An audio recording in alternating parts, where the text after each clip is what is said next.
Israelis still in shock over the killing of 3 hostages held by Hamas. They were shot by Israeli troops who mistook them for militants. National correspondent Axel Tercios tells us how the tragic incident played out. Our hearts go out to the families at this tough hour. At this difficult time, it is important for me to also send support to our warriors. An unbearable tragedy. That's what Israeli Prime Minister Benjamin Netanyahu is calling the killings of 3 Israeli hostages in northern Gaza. We will learn the lessons. We will apply the lessons. And we will not let go of the military and political effort to release the hostages. The Israel Defense Forces say the hostages were reportedly mistaken as a threat. This is a very, very complex fight that we've been doing for the last 2 months already. Mistakes will happen. Once it happened, we came out. Not a lot of militaries do that and said, this is a mistake. This is a tragic mistake. We were very transparent. And the hostages emerged tens of meters from one of their forced positions. Part of the complexity here is that we're fighting in a civilian environment where almost all of the RPG crews and AED crews that have been attacking our tanks and our troops have been dressed in civilian clothes. Israeli officials say there were a lot of ambushes and a lot of deceptions, adding that the hostages were not wearing shirts and were waving a white flag on a stick. 2 were killed immediately. The 3rd ran away, crying for help in Hebrew before he was gunned down.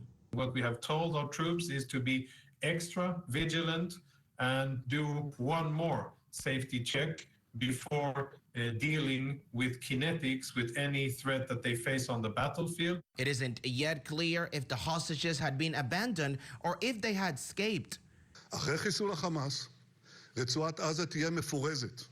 After the destruction of Hamas, the Gaza Strip will be demilitarized. It will be under Israel's security control, and it will have no entity that will threaten us and educate its children to destroy us. I want to tell you, citizens of Israel, victory will take time, but we are determined to go on till the end.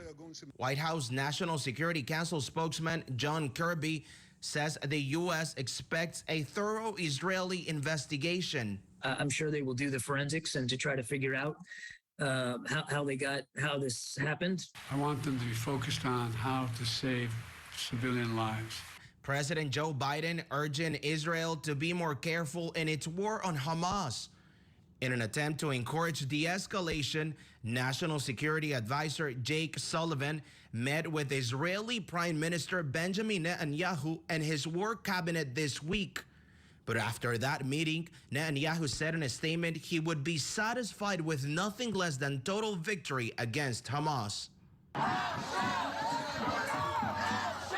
In Tel Aviv, hundreds of protesters marched outside the Israeli military headquarters. The families of Israeli hostages are growing desperate as more than 130 people remain captive in Gaza, calling for immediate action to secure the release of remaining hostages in Gaza. The Israeli military informed the bodies of the 3 men have been returned to Israel. Their identities have been confirmed.